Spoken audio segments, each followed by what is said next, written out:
Boa noite, sejam todos bem-vindos. Então, nós estamos iniciando mais uma transmissão ao vivo.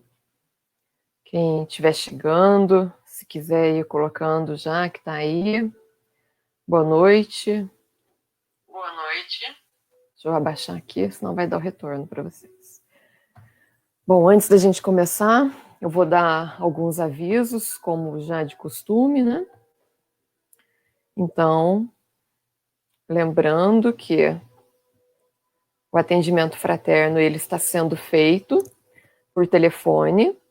Então, quem quiser conversar com um atendente fraterno, basta que envie o seu nome e o telefone para o e-mail contato@cedivinomestre.org. E assim que for possível, o atendente fraterno vai entrar em contato. Também, esse e-mail pode ser utilizado para que você envie dúvidas, sugestões, reclamações, o que quer que seja, tá certo? Que assim que for possível, uma resposta vai ser dada. Então, a Helena já chegou aqui. Boa noite, Helena. Estamos juntas, né, em mais uma transmissão. Muito bom, já vou conhecendo algumas pessoas. Também, lembrando da campanha Acolha uma Família. Então, nesse momento, estão pedindo para que seja doado arroz, feijão, macarrão, gêneros alimentícios. Mas não é exclusivamente isso que você pode doar. Você pode doar roupas, calçados, utensílios domésticos, cobertores, o que você tiver que está em bom estado, que para você já não tem mais utilidade, mas para outra pessoa tem sim bastante utilidade. Então você pode e deve estar fazendo essa doação.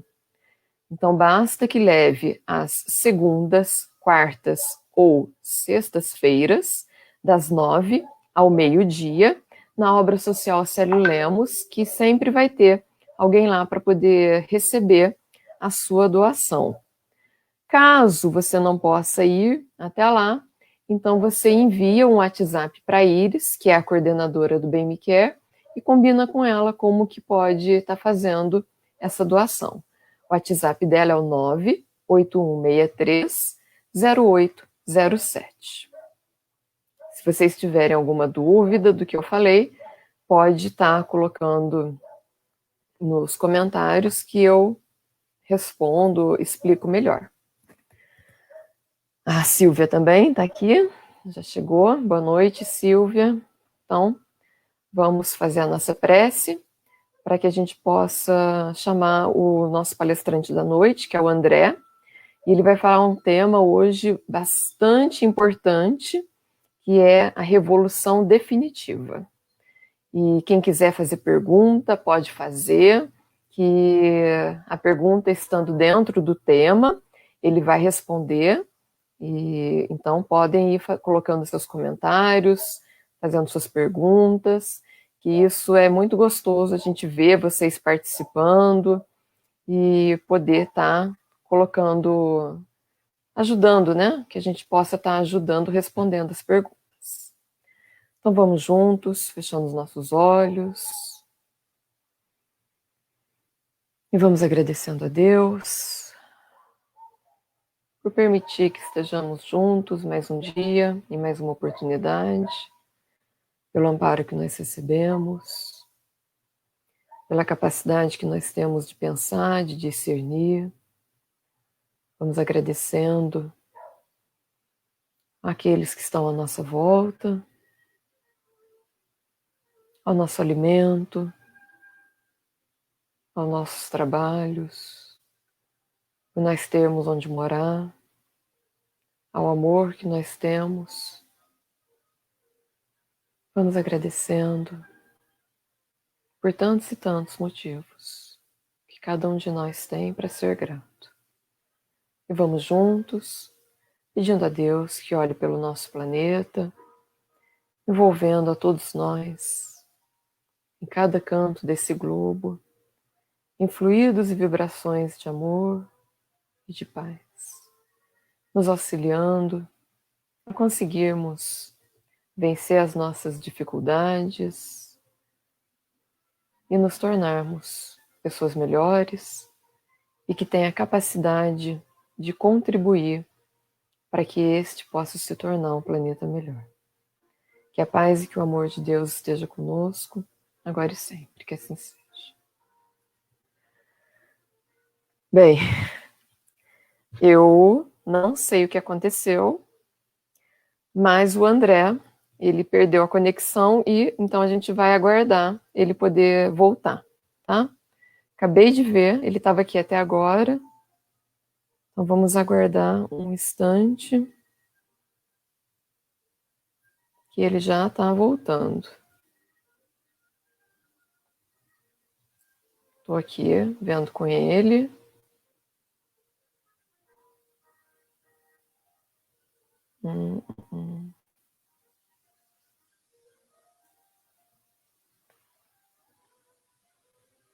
Só um minuto. Nós já temos mais pessoas. A Leonor também chegou, tá aí, boa noite.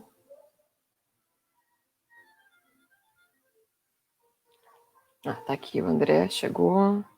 Eu não sei o que aconteceu. André, boa noite. Deixa eu fazer o share screen de novo. Seu retorno. Eu não sei o que aconteceu. No meio da prece, você ficou muda e eu não te ouvia mais. Ah, mas que bom, acho que você eu tô de voltou já volta. rapidinho.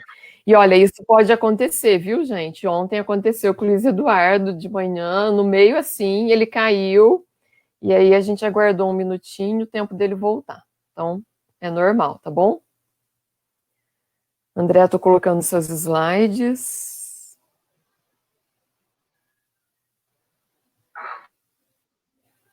Nossa, Bom, eu tá tô... tudo certo.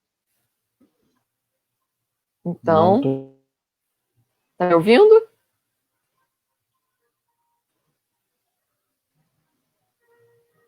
André?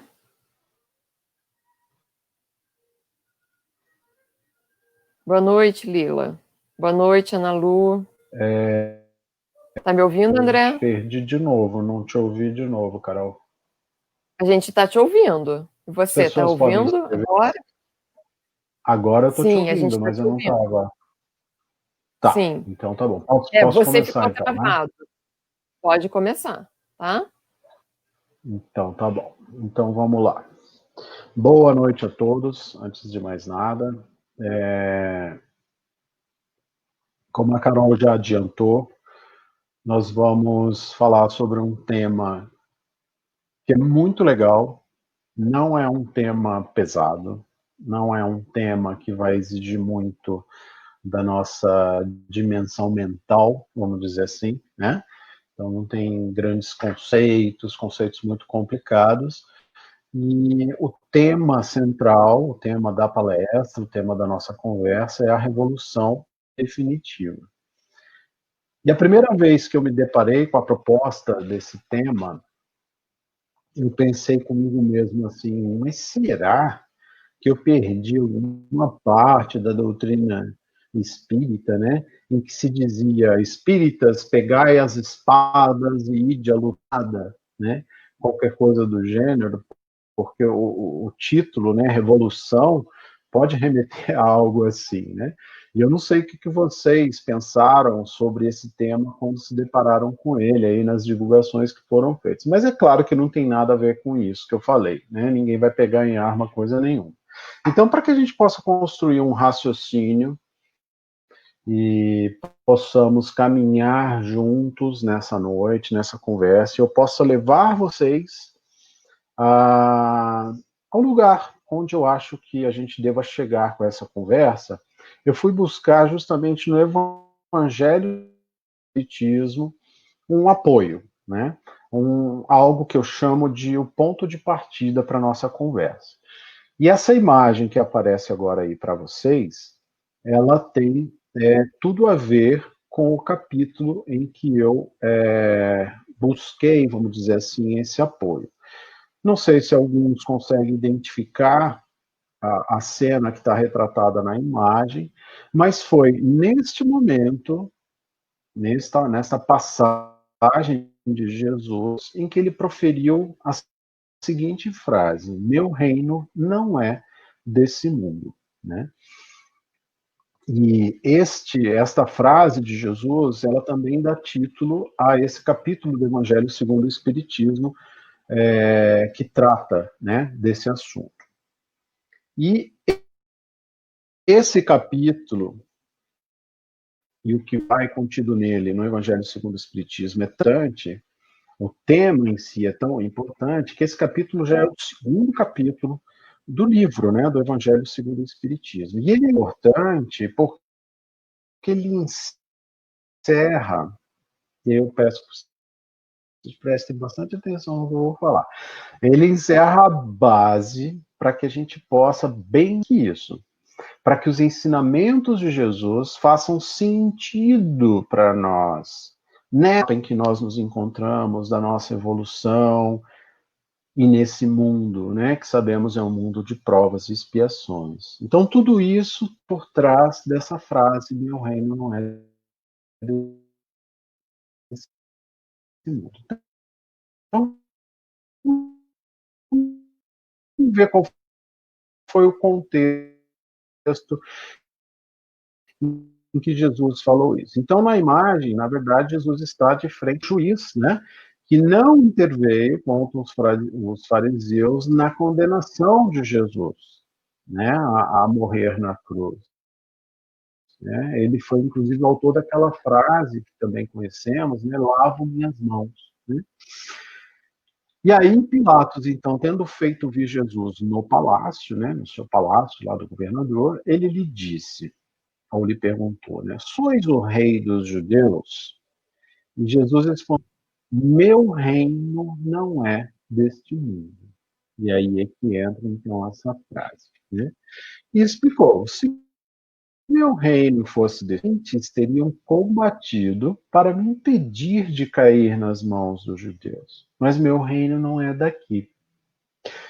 Existiu, né? Ok, você está dizendo que seu reino não é desse mundo. Sois, pois, rei? E aí Jesus lhe replicou, vós dissestes que eu sou rei, mas meu reino não é deste mundo, ele repetiu. Eu não nasci nem vim a este testemunhar a verdade. Qualquer que pertença à verdade, escuta a minha voz. É lindíssimo isso, né? Só que a gente precisa fazer nesse momento é entender o que Jesus ensina com tal afirmação. O que tem por trás dessa frase de mundo? E aí eu trago para vocês 3 maneiras da gente interpretar o que há por trás dessa frase, meu reino não é desse mundo. Primeiro, é que a verdadeira vida não está na terra, mas no reino dos céus, como outras religiões costumam se referir, aquilo que nós, espíritas, tratamos como pátria espiritual. O reino dos céus, pátria espiritual. Então, que a verdadeira vida não está aqui, mas na pátria espiritual. Um outro ensinamento por trás dessa frase é que, por enquanto, Jesus quis dizer, né, que por enquanto, terminam ainda aqui o amor, a caridade, o bem, a tolerância, a humildade, a compaixão, virtudes que bem sabemos que em mundos mais elevados, mais desenvolvidos, são algo normal, são coisas inerentes a todos os habitantes, mas que para nós ainda não predominam, são virtudes que ainda não predominam. Em terceiro lugar, por trás da frase meu reino não é deste mundo, Jesus quer nos dizer que a realeza terrestre acaba com a vida corpórea, que a gente costuma chamar de existência, né? Mas a realeza moral governa ainda, sobretudo depois da morte. Ou seja, que quando nós olhamos para aquilo que nós construímos na nossa existência, na vertente moral, isso jamais vai se acabar. Nós continuaremos carregando todos esses avanços, todas essas ações que fazemos em relação à nossa moral, que ele fala aqui como realeza moral. Enquanto que tudo aquilo que for relativo à matéria ou à vida corpórea vai acabar aqui mesmo na Terra. Tudo bem até aqui? Então, sob esse prisma, Jesus é um rei muito mais poderoso que qualquer rei, né, do nosso planetinha, que já teve e que ainda tenha, né? E por isso que ele disse a Pilatos, eu sou rei, mas meu reino não é deste mundo. E isso, quando ele fala que o reino não é deste mundo, nos remete a uma vida futura. E aí a gente está entrando, então, numa segunda etapa da nossa conversa. A gente vai falar bastante agora sobre vida futura. Jesus apresenta, então, essa vida futura como o fim, como o destino, onde termina a humanidade, no sentido em que acaba a nossa vida fora, e começa aquilo que a gente costuma chamar de vida real. Então, assim, a vida futura deve, e aí eu coloquei entre parênteses no slide, ou deveria, né, ser objeto das principais preocupações nossas sobre a Terra. Porque todas as máximas de Jesus, todos os ensinamentos dele, se referem a esse grande princípio da vida futura. E esse conceito é muito importante que a gente tenha enraizado a partir desse momento da nossa conversa para a gente entender o que vem adiante. Meu reino não é deste mundo, nos remete a uma ideia que Jesus quer nos passar de vida futura. E esse conceito de que existe uma vida futura é importante porque todas as máximas de Jesus, todos os ensinamentos dele se referem a esse grande princípio. André, como assim? Explica melhor esse negócio aí. Então vamos lá. Sem a vida futura, para nós aqui, sem a percepção da existência dessa vida futura, a maior parte dos preceitos de moral de Jesus não teria nenhuma razão de ser. Né? Quem não crê na vida futura, quem acredita que tudo se resume ao que nós temos aqui, nesse planetinha, nessa vida atual, imagina que Jesus fala só aqui do presente, não vai compreender seus ensinamentos. Ou então vai achar que esses ensinamentos de Jesus são tolos. Afinal de contas, como que a gente vai entender sobre perdão, sobre perdoar 70 vezes 7 uma mesma ofensa, um mesmo ofensor? Como que nós vamos entender quando Jesus nos fala sobre apresentar a outra face quando alguém nos bate? Como que nós vamos entender sobre amar os inimigos, sobre não julgar o semelhante? E aí vem o ensinamento de Jesus, pois com a mesma medida será julgado. E tantas outras lições de Jesus, se nós não tivermos a ideia ou a certeza da vida futura. Será que faz sentido para alguém que acha que só existe essa realidade, esse presente, dar a outra face para alguém que nos bateu, perdoar tantas vezes assim, não julgar o nosso semelhante? Então, a existência da vida futura ela deve ser considerada o centro dos ensinamentos de Jesus. Deve ser como se um ponto de mira de todos os homens. Somente esse ensinamento pode justificar, por exemplo, as anomalias e diferenças que a gente tem aqui na nossa vida terrestre. Quando a gente vai, então, considerar a justiça divina, a justiça de Deus, que vai ser cumprida não pontualmente, não no imediatismo que a gente quer, mas ao longo do tempo. Ou seja, no futuro, na vida futura. Então, se nós olhamos, por exemplo, que uma criança já nasce com uma doença que a predispõe a morrer com 2, 3 anos de idade, se nós não tivermos essa visão da vida futura, nós não vamos entender. Se nós olhamos que uma pessoa tem a oportunidade de nascer num berço esplêndido, numa condição que vai lhe prover todas as oportunidades materiais, as oportunidades nessa vida, e a outra nasce num ambiente que ela não tem comer, não tem água, não tem como sobreviver, sem a perspectiva da vida futura, nós não vamos entender.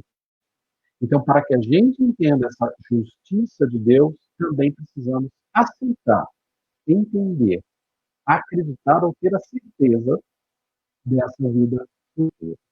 E aí nós sabemos que nós temos um Deus soberanamente bom e justo, que vai caminhar junto com esse conceito da vida futura. Nós não vamos mais duvidar que esse Deus é bom e justo se nós entendermos, não, essas mazelas existem, mas no futuro não existirão mais. Legal isso, né? Esse conceito. Então vamos refletir aqui algumas coisas. Pergunta. Uma pergunta para a gente pensar mesmo. Eu faço aqui, vocês pensam em onde vocês estão, nas suas casas, onde estiverem. Como nós pensamos nossa vida presente? Nós pensamos na nossa vida presente como um fim em si mesmo? Ou como uma etapa de nossa vida eterna? Uma existência entre tantas outras que já vieram e que virão na vida futura. Porque, na verdade, é isso que o Espiritismo nos ensina, como grande consolador que é, né? E se o que importa é a vida futura, que é o que a gente vem falando até aqui, qual a serventia desta vida, desta existência? Então, são reflexões que a gente precisa fazer.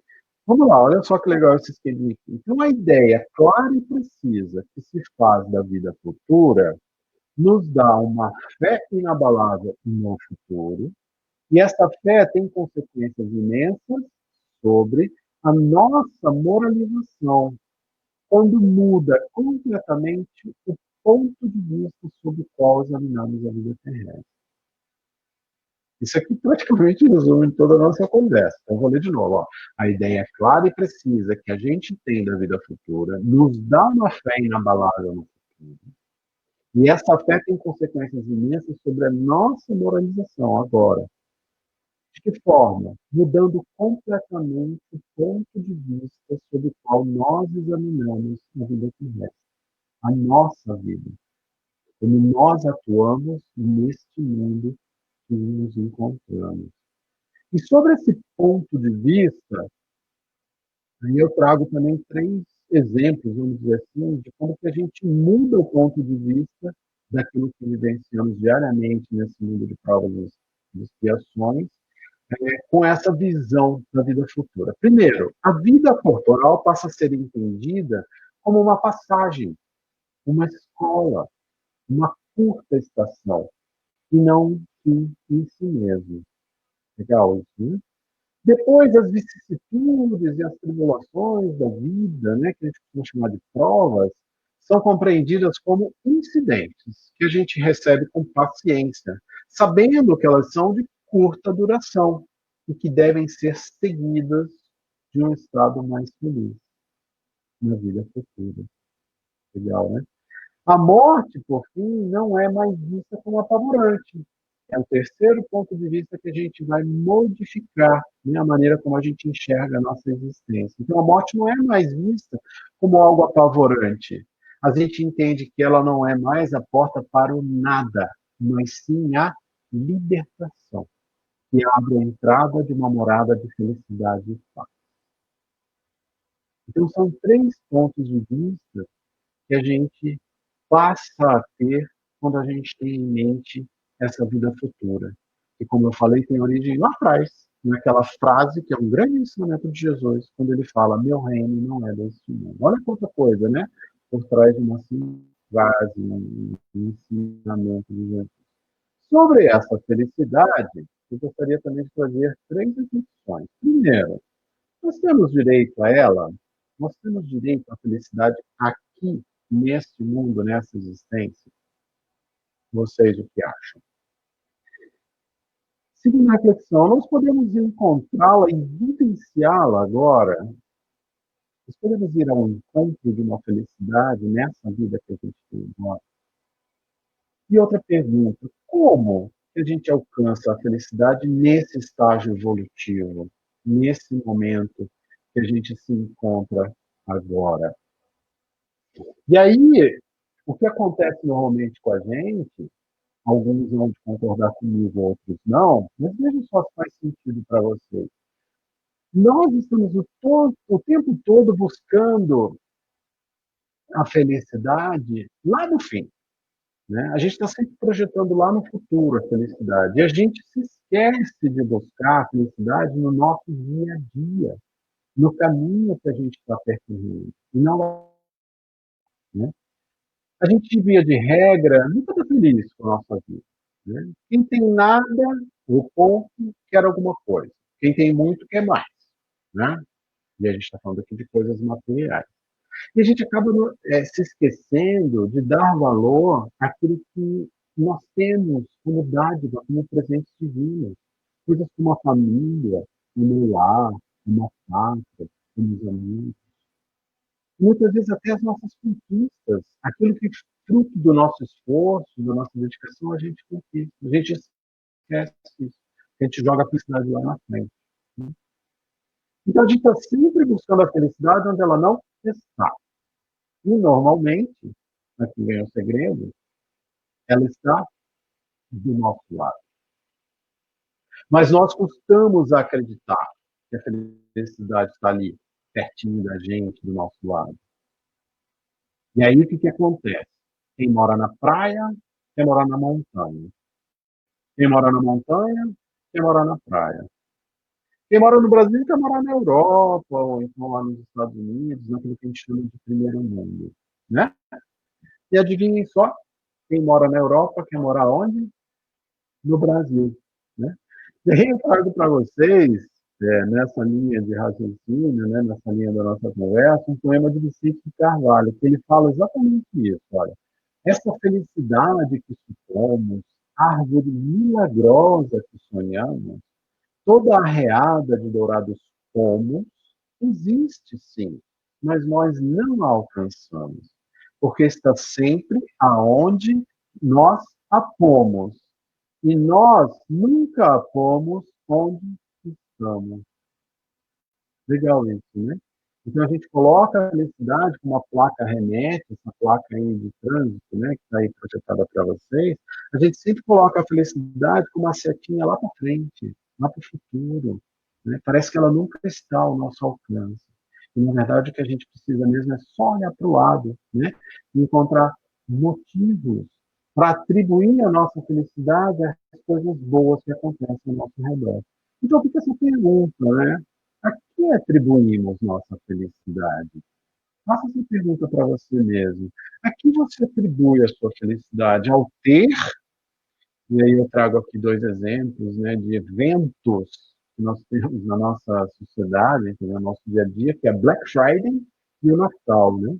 Duas datas completamente diferentes, com significados completamente diferentes, mas extremamente consumistas, né? Que nos levam ao consumismo quase desenfreado, né? Ou será que nós atribuímos a nossa felicidade a isso que nós estamos conversando hoje? Ou seja, na fé na vida futura. A importância atribuída aos bens terrestres, gente.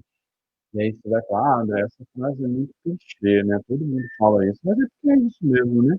Então, a importância que nós atribuímos aos bens terrestres está sempre na razão inversa da fé na vida futura. É o que esse slide aqui nos sugere. E talvez doa ouvir isso. Talvez você fale assim, não, André, apesar de eu gostar dos bens terrenos, eu também tenho fé na vida futura. Acredito que sim, eu acredito que sim, mas o que a gente está querendo dizer aqui, o que eu estou querendo dizer é que quando você atribui uma importância muito grande aos bens terrenos, como um fim em si próprio, como a coisa mais importante da sua existência, eu lamento informar. Mas essa sua postura, essa sua crença, essa sua maneira de se relacionar com os bens terrenos vai estar sim em contradição com a sua fé na vida futura. Porque pela simples dúvida sobre a vida futura, o homem acaba se referindo sempre, todos os seus pensamentos sobre a vida terrestre. Incerto sobre esse futuro, ele dá tudo ao presente. Então, quando a gente tem uma certa incerteza dessa tal de vida futura, a gente, foca no presente. E a gente não entrevê bens mais preciosos que os da terra. Tal como uma criança, né, que nada vê além dos seus brinquedos. Pela própria maturidade ou imaturidade que ela tem, né? Então, se você olhar uma criança, a importância que ela dá é para o brinquedinho dela. Tá ali na imagem, né? A menina puxando o ursinho num braço e o menino puxando o ursinho pelo outro, né? A Helena diz aqui que a verdadeira felicidade está dentro de nós mesmos, só que demoramos para ver. É verdade, Helena, né? E aí a gente está aqui para justamente a gente encontrar uma maneira, né, de André, olhar. Oi, oi. o seu som ficou um pouco baixo. Tá dando uma. Ele tá oscilando um pouco. Será que. Tá para todo mundo isso? Alguém pode escrever aí?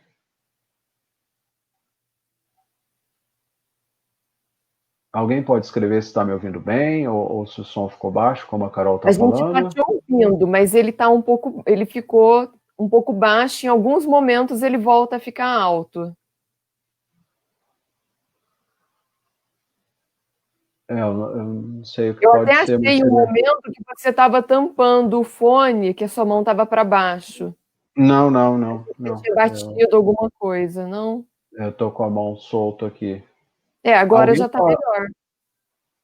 Alguém pode escrever, além da Carol, aqui nos comentários, como que tá o som, se Mas alguém teve prossegue esse aí. problema? Mas ninguém escreveu aqui, pelo menos não estou vendo nenhum comentário sobre o som. Bom, eu vou seguir. Se alguém tiver problema com o som, está ruim? Está falhando, gente. Eu vou fazer o seguinte, eu vou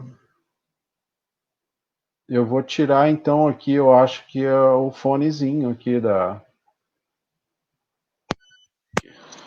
Vocês conseguem me ouvir agora?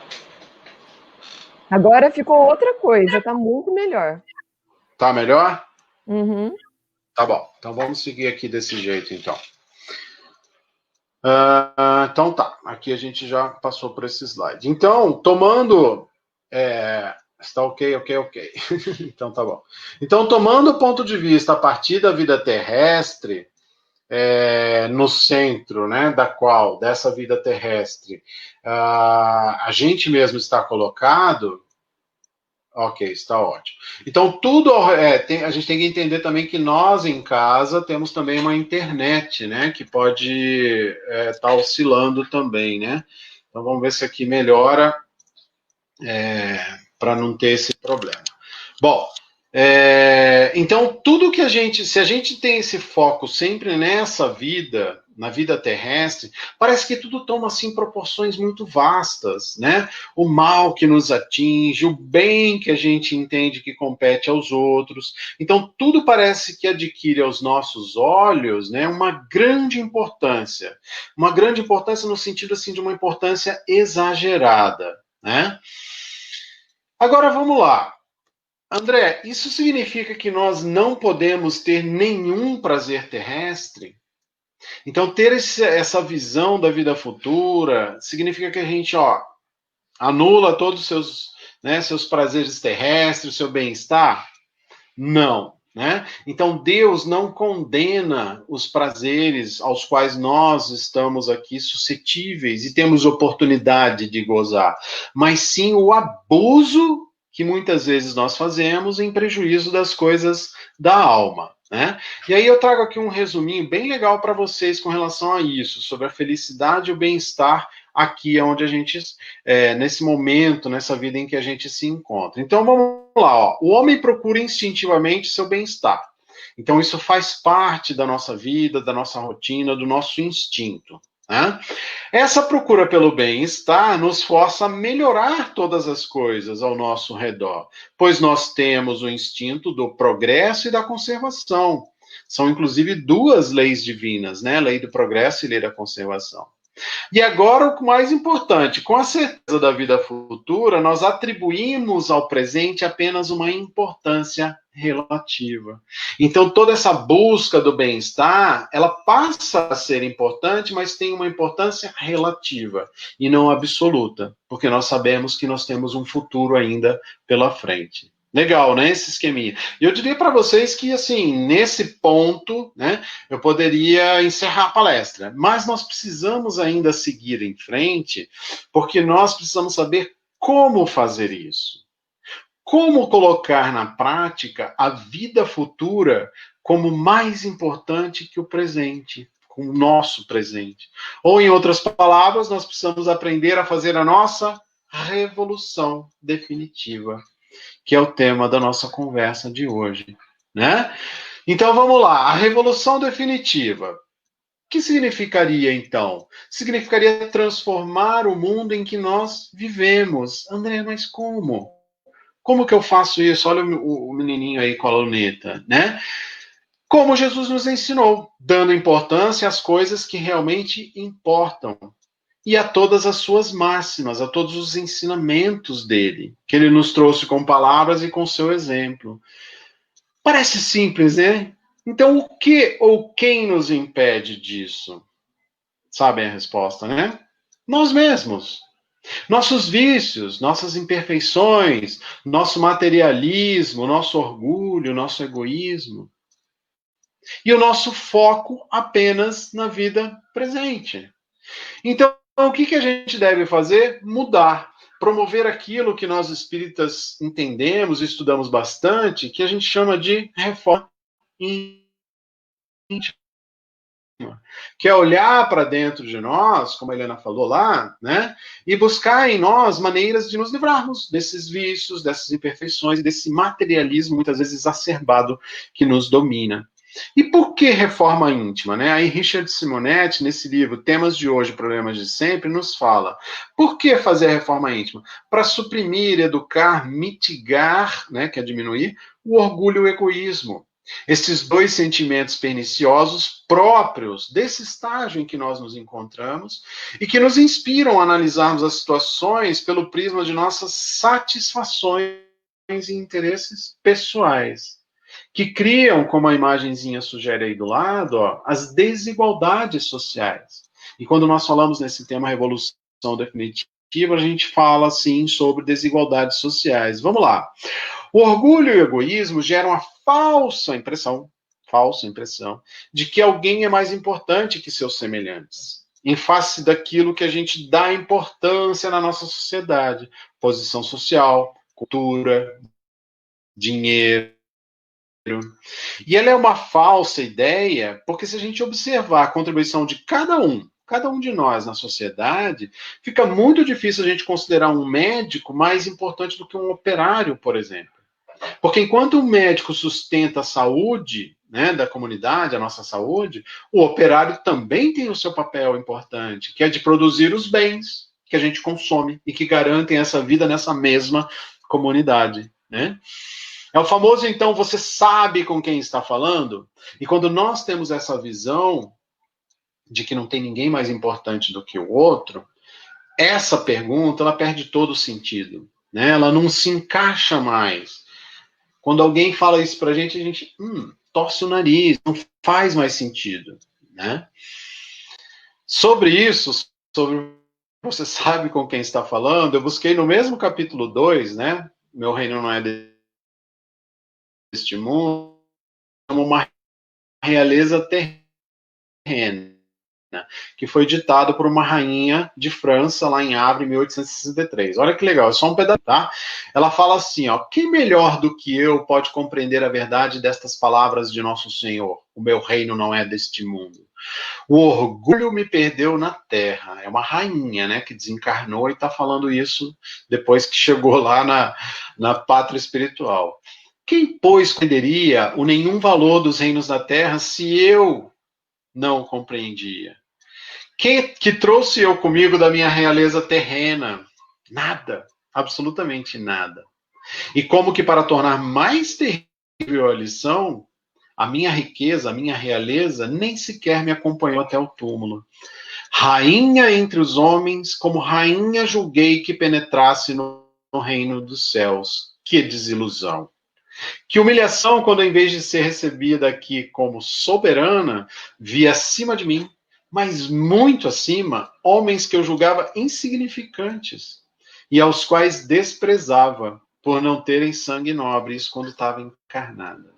Oh, como então compreendia a esterilidade das honras e grandezas que com tanta avidez requisitava na terra. É o véu da rainha que caiu quando ela desencarnou e se viu na vida real, aquela mesma que a gente falou lá atrás, né? Que é a vida futura. Leon Denis, nesse livro que se chama Depois da Morte, também nos traz alguns ensinamentos sobre isso, né? Sobre essas desigualdades, principalmente. Então ele fala assim, ó, em vez da mútua benevolência, que lhes permitiria estudar em comum e resolver os mais graves problemas, é com violência e ameaças nos lábios que o proletário reclama seu lugar no banquete social. Quem está abaixo, né, vamos dizer assim, na nossa sociedade reclama, né? Ele queria um lugar melhor na sociedade. E é com aspereza, né? Acrimônia quer dizer aspereza, que o rico se confina no seu egoísmo e recusa dar aos famintos as menores migalhas da sua fortuna. E com esses dois comportamentos abre-se um abismo. As desavenças, cobiças, os furores se acumulam de dia em dia e a gente vê isso, né, na nossa realidade. Voltando a Richard Simonetti, nesse livro Temas de Hoje, Problemas de Sempre, ele nos fala que a justiça divina, ela se harmoniza essas posições. Então ninguém vem numa posição social, melhor ou pior, ao acaso. Existe uma razão. E essas classes sociais são compatíveis com o nosso merecimento e a necessidade do nosso aprendizado. O que acontece é que quando o rico compreender que a riqueza que está em suas mãos não lhe pertence, porque tudo é de Deus e nós sabemos disso, né? Que nos está emprestado, né? E que a Deus nós deveremos um dia prestar contas. Quando o rico ainda sentir que todo o patrimônio retido em benefício próprio, acima do razoável, ou seja, acima daquilo que ele realmente precisa, é bem perverso e comprometedor, e também quando do outro lado o pobre admitir que a sua posição social não é decorrência de mero acaso de nascimento, mas um imperativo, uma experiência de resgate que ele precisa fazer nessa dinâmica que nós bem conhecemos da reencarnação. E quando o pobre também sentir que ele não é um infeliz, condenado àquela existência inteira na condição de privação e de males, mas sim um filho de Deus, dotado de potencialidades criadoras que vão um dia levá-lo a um lugar ao sol, né, dessas potencialidades, então nós não teremos mais ricos nem pobres, porque a terra se terá convertido num imenso lar. Olha que linda essa frase, né? Ela está bem destacada aí no slide. E nesse momento, nesse imenso lar em que a gente não tem mais rico nem pobre, dividir os próprios bens em favor da coletividade será a vocação dos mais bem dotados, aqueles mais favorecidos. Enquanto que a autoafirmação pelo trabalho e pelo aprendizado será a meta dos menos dotados, dos menos favorecidos, irmanados todos pela fraternidade legítima, sem rancor por parte de quem é menos favorecido, sem o egoísmo por parte de quem é mais favorecido. Divaldo Franco, também, nesse livro chamado Dimensões da Verdade, tem um capítulo que ele fala considerando o problema da fome aqui no nosso planetinha. Ele fala o seguinte: há 2000 anos, Jesus, o educador por excelência, prescreveu a fábel: amai-vos uns aos outros. E ele diz, Divaldo, há fome sim na terra, mas a causa da fome exagerada do corpo, hoje mais do que ontem, é a fome de amor. Há crime sim na terra, mas a causa da criminalidade descabida provém da fome de amor. Há guerra e dor, sim, na Terra, e a gente vê isso, né, infelizmente, mas por fome de amor. É a fome do amor que está levando o homem ao desespero. E aí ele termina dizendo: o amor, e somente o amor, propicia construções eternas, olha só, duradouras, né? Justas e fraternas. Também no Evangelho segundo o Espiritismo, no capítulo 25, que se chama Buscai e Achareis, tem um ensinamento sobre essa questão, né, dos mais favorecidos e menos favorecidos. E está lá escrito, ó, a terra produzirá o suficiente para todos os seus habitantes. Quando? Quando os homens souberem administrar, segundo a lei da justiça, caridade e amor ao próximo, os bens que ela dá. Então, quando aquelas nações, por exemplo, que são mais favorecidas em termos de recursos, souber apoiar, dividir os seus bens com as nações menos favorecidas, trazendo para um plano mais macro. E para nós, no nosso dia a dia, quando nós também soubermos compartilhar aquilo que temos de excesso, né? É aquela lição do supérfluo, né? Do necessário e do supérfluo, que a gente já teve a oportunidade também de conversar. Então, já nos encaminhando aqui para o fim da nossa conversa, é importante que a gente entenda que são os caminhos mais penosos da vida que conduzem ao verdadeiro reino. A esse reino que Jesus falou lá atrás, né? Lá atrás no início da nossa palestra, e lá atrás também quando aqui passou, sobre o meu reino não é deste mundo. Então, estes caminhos penosos são os que nos conduzem ao verdadeiro reino. E aí é importante que a gente entenda que nós vamos sim passar por situações de dor, por situações penosas na nossa vida. São as nossas provas, né? Mas que o sofrimento, ele é uma opção nossa, e nós já ouvimos muito essa frase. Porque a dor é algo pontual. Nós temos uma perda, nós temos uma desilusão, nós temos um fato marcante na nossa vida que nos causa uma dor. Isso é pontual.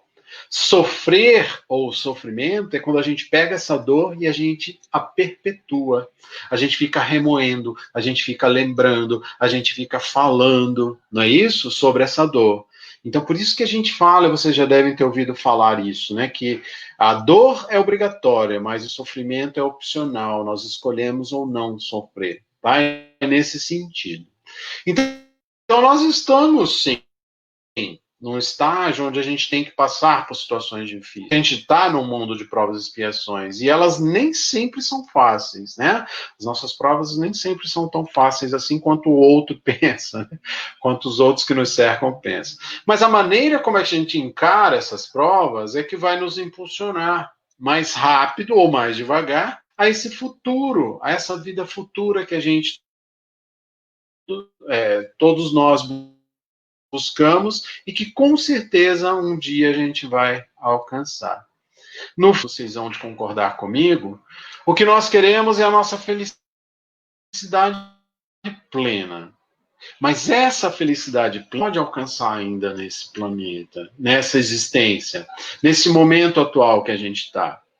Nós já aprendemos isso, que só espíritos puros, mais evoluídos, é que conseguem vivenciar essa felicidade plena.